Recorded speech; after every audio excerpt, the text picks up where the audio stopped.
Perkembangan ilmu pengetahuan dan teknologi yang semakin pesat membawa banyak perubahan dalam berbagai aspek kehidupan manusia. Salah satunya pada aspek pendidikan. Bisa dikatakan bahwa pendidikan adalah sebab dan akibat dari hidup dan kehidupan suatu bangsa. Dengan adanya pendidikan, peradaban dapat tercipta. Dan peradaban yang baik adalah hasil dari pendidikan yang lebih baik pula. Kita tentu telah memahami bahwa kemajuan dan perubahan sosial yang terjadi dapat menjadi suatu tantangan atau bahkan hambatan dalam pelaksanaan pendidikan di Indonesia. Bagaimana peran kita sebagai pendidik atau calon pendidik di masa depan yang harus menyiapkan dan mampu mengembangkan peserta didik agar mereka siap untuk menghadapi berbagai macam tantangan dan permasalahan yang terjadi di era modern ini. Bagaimana kurikulum sekolah seharusnya disusun sehingga relevan dan dapat menjawab tantangan zaman.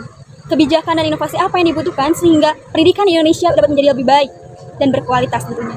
Serta bagaimana kondisi pendidikan Indonesia di tengah era pandemi ini. Itulah yang akan kita bahas kali ini dalam Dialog Senja. Nah, untuk membahas masalah pendidikan ini, tentu saya tidak sendiri. Saya ditemani oleh rekan saya, Madalena dan Yasinta.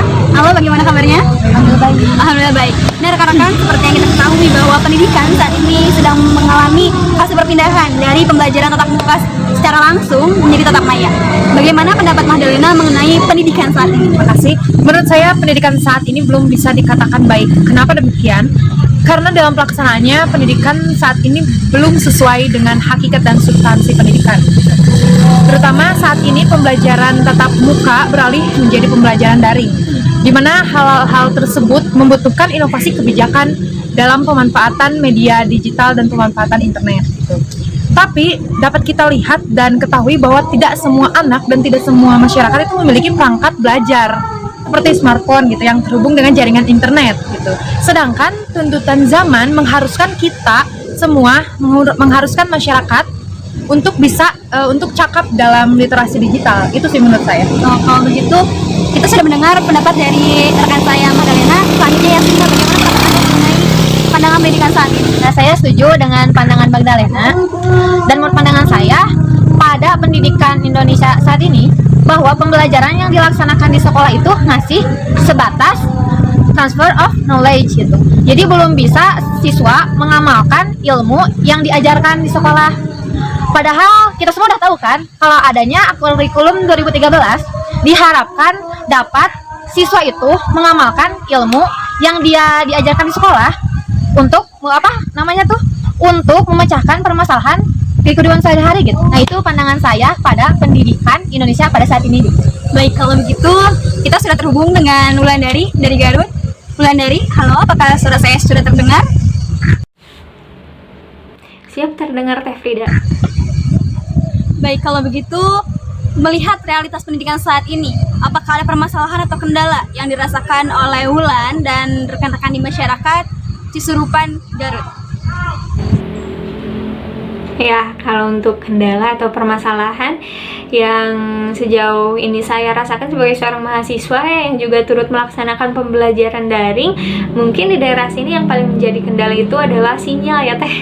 Hanya sinyal itu tadi, dalam hal pembelajarannya pun seringkali adik saya merasa kesulitan gitu, kesulitan dalam memahami materi gitu ya.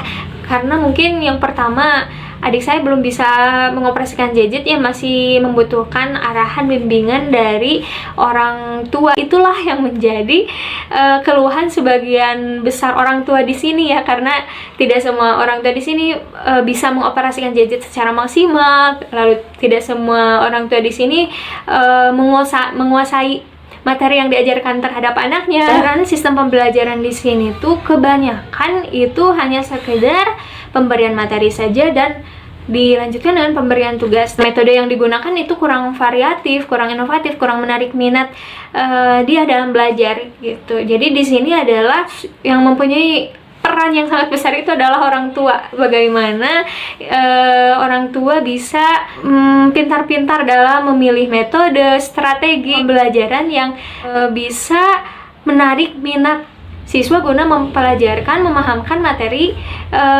yang diajarkan kepada anaknya. Dari berbagai masalah yang tadi diutarakan, bagaimana solusi yang dapat dilakukan untuk mengatasi permasalahan tersebut?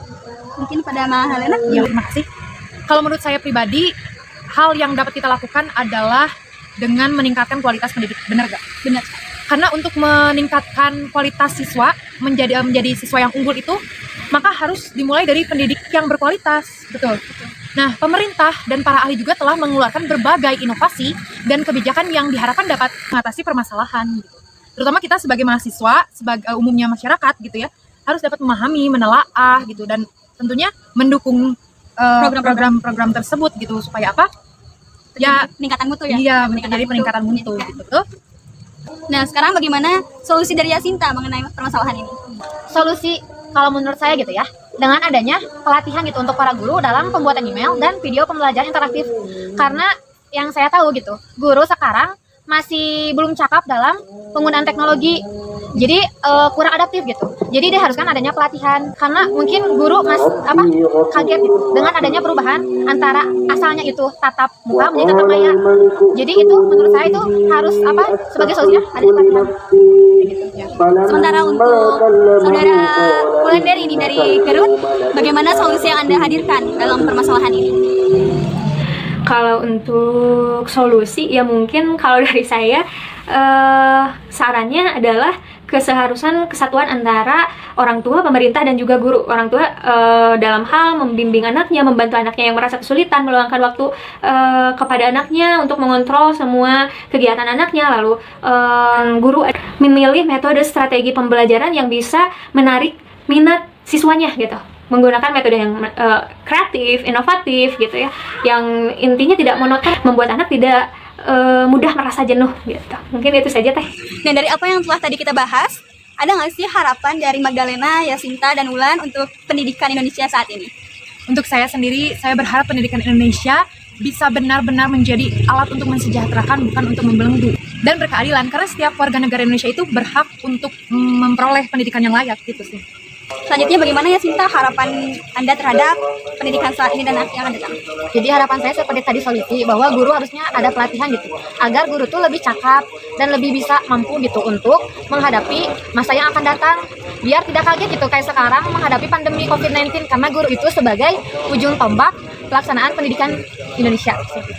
Kalau dari saya harapannya semoga pendidikan Indonesia semakin maju, semakin berkualitas dengan sumber daya manusia yang berkualitas pula, guru-guru yang berkompeten, guru-guru yang berkualitas, lalu menghasilkan siswa-siswa yang juga mempunyai kemampuan yang bisa bermanfaat bagi masa depannya. Selanjutnya, mari kita simak pernyataan dari beberapa narasumber mengenai pendidikan Indonesia. Hampir semua guru shock ya, terutama guru SD. Kenapa guru SD merasa shock? Karena guru SD itu tidak semua pintar dalam hal IT. Sedangkan yang namanya PJJ itu mewajibkan semua orang harus serba IT. Jadi sebagian besar untuk menanggulangi itu, beberapa sekolah langsung namanya membuat, kalau kita namanya KKG di kelompok kerja guru. Nah, jadi untuk awal itu sampai ke tahun ajaran berakhir ya, kita menggunakan sistemnya itu. Kalau di sekolah saya seperti itu. Jadi menggunakan sistemnya KKG. Nah, kemudian nanti pada saat tahun ajaran baru, nah itu kita benar-benar udah siap. Nah, untuk membuat yang namanya perencanaan pembelajaran. Cuman itu dari pihak sekolah ya, pihak sekolah sudah supaya dimatangkan. Cuman biasanya itu dia kita berhadapan dengan ketidaksiapan orang tua ya. Masalahnya tidak semua kondisi orang tua paham. Kalau misalkan syukur-syukur kalau misalkan orang tuanya guru atau orang tuanya pendidik, ya, tapi kan tidak semua seperti itu. Terus tidak semua juga orang punya banyak waktu. Salah satunya kayak gitu kondisinya. Jadi, kalau misalkan di sekolah, jadi kita tuh harus menghadapi satu, kita membentuknya dengan KKG, dua, kalau ajaran berlanjut yang tahun 2020-2021 kita udah siap. IT udah siap, semua sudah siap, peraturan sudah siap, undang-undang sudah siap, perwal sudah siap, cuma masalahnya ada beberapa hal eksternal yang kadang menghambat. Pendidikan di Indonesia saat ini saya rasa sebetulnya lebih ke pengajaran gitu ya, karena yang terasa itu justru guru, baik guru maupun murid itu hanya dalam kondisi belajar dan mengajar saja, sedangkan kalau dulu itu betul-betul ada pendidikannya di dalamnya. Jadi kalau sekarang justru seperti tidak berbeda jauh dengan bimbel gitu. Apalagi setelah beberapa pelajaran seperti dulu PPKN ya dihapuskan dan lain-lain, itu semakin sedikit yang saya rasakan pendidikannya seperti itu. Mungkin maksudnya Nadiem Makarim itu dengan membuat yang namanya Merdeka Belajar itu kan membuat kita jadi bebas ya. Jadi belajar itu bisa digunakan tidak hanya di sekolah, belajar itu bisa juga di rumah. Nah, cuman masalahnya kita penanaman karena kita ada keterlambatan intelektual generasi. Generasi sekarang itu udah sangat hebat ya. Saya sama anak saya aja lebih hebat anak saya kalau main HP. Jadi kita tuh ada keterlambatan, ada kesenjangan generasi ya antara orang tua zaman sekarang dengan anak sekarang gitu. karena keterlambatan ini, jadi makanya kita rada terhambat dalam penyampaian informasi. Anak sudah haus informasi, tetapi kesiapan dari orang tua ataupun sekolah pun tidak bisa dipungkiri itu tidak memenuhi kehausan anak-anak untuk belajar informasi. Jadi anak-anaknya jadi bingung, ini harus gimana? Nah, gitu. Jadi buat saya kondisi seperti ini yang harus diperbaiki gitu. Jadi karena tidak semua guru paham cara menyikapi pandemi. Dari mulai Nadiem Makarim diangkat, kita memang sudah di announce ya tentang Merdeka Belajar tuh gitu ya. Cuman pada prakteknya tidak semua sekolah bisa menerapkan yang namanya praktek Merdeka Belajar ya. Kenapa tidak semua? Saya semua guru pasti sudah dikasih announcement ya tentang Merdeka Belajar. Semua guru sudah. Pada prakteknya tidak semua guru bisa mempraktekkan Merdeka Belajar. Saya sendiri tidak bisa full 100% melaksanakan Merdeka Belajar. Kenapa? Begini ya kondisinya. Ada beberapa murid saya yang tidak terfasilitasi internet. Jadi bagaimana cara mengukur di sekolah tentang Merdeka Belajar? Jadi kita lihat dari yang anak ini ada perubahan atau tidak dari awal sampai sekarang. Itu saja yang dilihat. Jadi yang namanya Merdeka Belajar itu tidak harus sesuai. Kan Nadiem punya standar-standar ya, punya beberapa standar. Yang namanya Merdeka Belajar harus A, B, C, D. Nah, kita balik lagi ke situasi. Tidak semua standar-standar itu dipenuhi. Kalau Merdeka Belajar yang saya tahu itu kan sebetulnya lebih ke semua orang atau semua anak lah ya pada khususnya itu bisa belajar apapun dimanapun. Karena memang sekarang kurang efektif kalau menurut saya.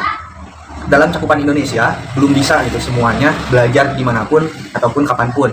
Karena ya ini kan bisa diakses melalui internet. Sedangkan internet saja belum luas gitu, belum semuanya, belum keseluruhan di Indonesia itu sudah ada. Bahkan jangankan internet, listrik aja seperti itu.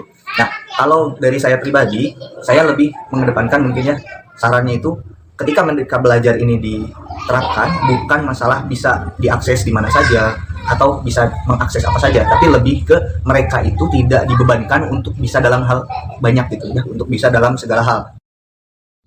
Merdeka itu berarti semua orang bisa mendapat fasilitas pendidikan dengan baik. Bisa mendapat fasilitas pendidikan tanpa harus bayar. Nah, gitu. Yang namanya merdeka itu berarti semua orang bisa mendapatkan fasilitas yang sama.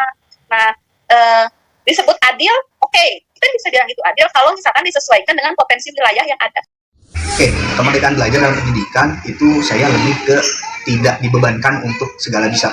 Gitu ya. Kalau lihat yang sekarang, kurikulum yang baru itu banyak banget yang perlu anak-anak pelajari. Bahkan waktu di sekolahnya aja nggak cukup sih, saya lihat gitu ya, nggak cukup. Dan mereka juga harus bisa. Dilihat dari tingkat kesulitannya pun itu jauh melebihi yang biasanya atau yang seharusnya mereka bisa. Nah, kalau jadi merdeka menurut saya itu mereka diberi dasarnya, tapi untuk lebih detailnya atau lebih dalamnya lagi mereka bisa pilih apa yang mereka minati. Pendidikan yang lebih baik yang pasti harus sumber dayanya kita dulu ya, pendidiknya dulu yang harus diperbaiki. Pendidiknya kita dulu yang diperbaiki. Lebih baik itu kalau mau mengadakan pelatihan buat guru-guru itu jangan hit and run, tapi terus melakukan pembinaan. Dua, mau tidak mau harusnya sih tugas pemerintah ya apa sih memfasilitasi sekolah itu sama. Cepat sekolah lagi ya untuk yang saat ini gitu. Semoga nggak ada lagi ini pandemi ya. Terus harapan untuk kedepannya pendidikannya sih saya harap pendidikan karakter juga ada lagi, itu yang lebih ditekankan lagi. Sekarang juga ada sih memang lebih ditekankan lagi, bukan hanya kepada murid tapi kepada gurunya juga. Dan untuk yang calon-calon guru juga sama ya, jangan mengikuti yang jeleknya dari yang sebelumnya, tapi belajar lagi lah untuk jadi guru yang lebih baik ke depannya, terus biar murid-muridnya juga jadi murid-murid yang baik. Dari semua pendapat yang telah ditarakan tadi, dapat kita ketahui bahwa terdapat berbagai macam permasalahan dalam pendidikan Indonesia. Di antaranya akses pendidikan yang belum merata, penyediaan fasilitas belajar berbasis teknologi yang belum memadai, sumber daya manusia atau pendidik yang masih belum terampil, dan lain sebagainya. Kemerdekaan dalam belajar bukan hanya berarti siswa maupun pendidik merdeka untuk berpikir, tapi dapat belajar di mana dan kapan saja, melainkan merdeka untuk mendapatkan pendidikan yang rata, layak, dan berkeadilan. Sebagaimana yang tercantum dalam Undang-Undang Dasar 1945 yang menyatakan bahwa pendidikan adalah hak segala bangsa. Maka dari itu, mari kita bersama wujudkan pendidikan yang berkualitas. Indonesia membutuhkan merdeka.